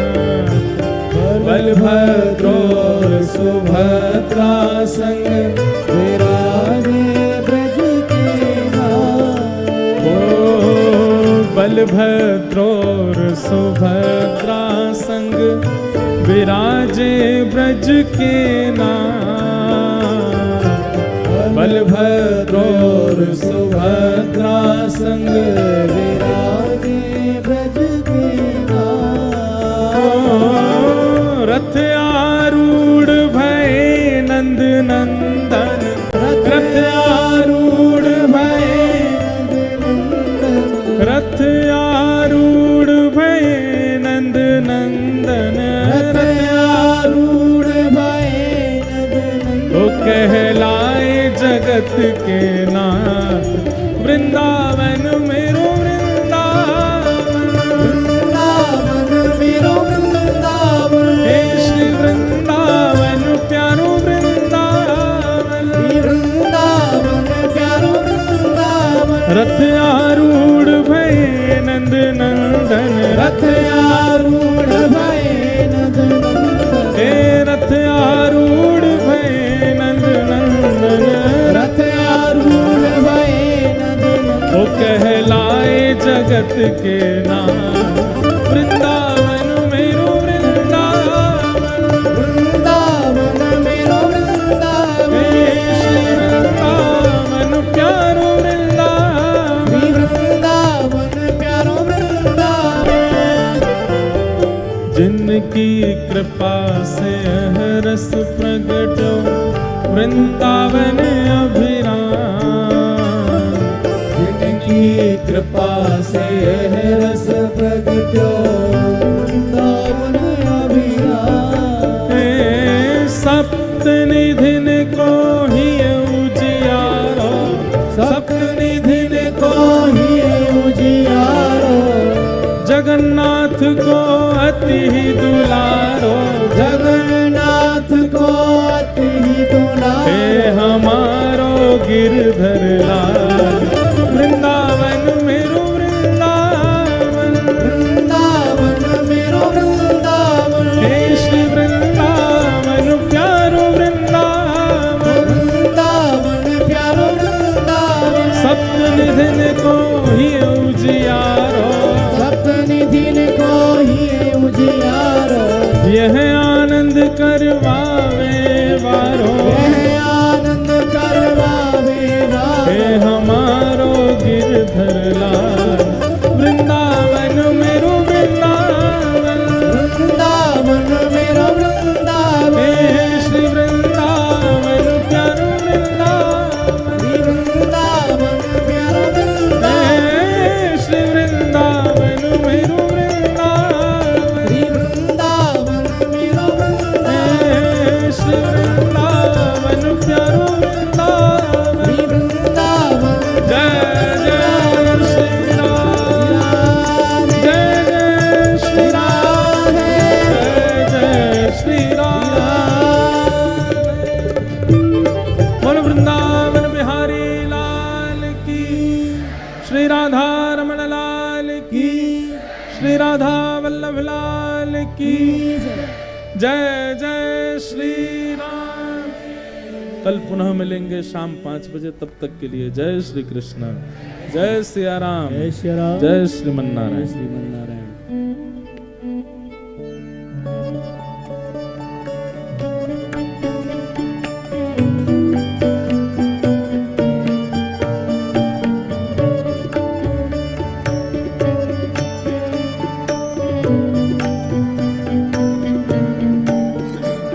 ओ आरतीयते पावन पुराण के। आरतीयते पावन पुराण के। धर्म भक्ति विज्ञान खान के। धर्म भक्ति विज्ञान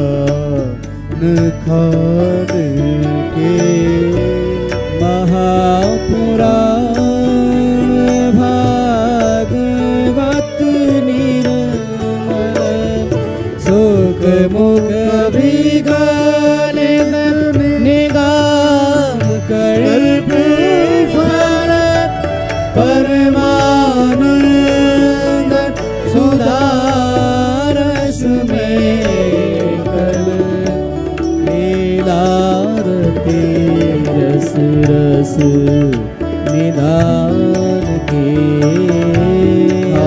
आरतियते पावन पुराण के विषय विलास विमोह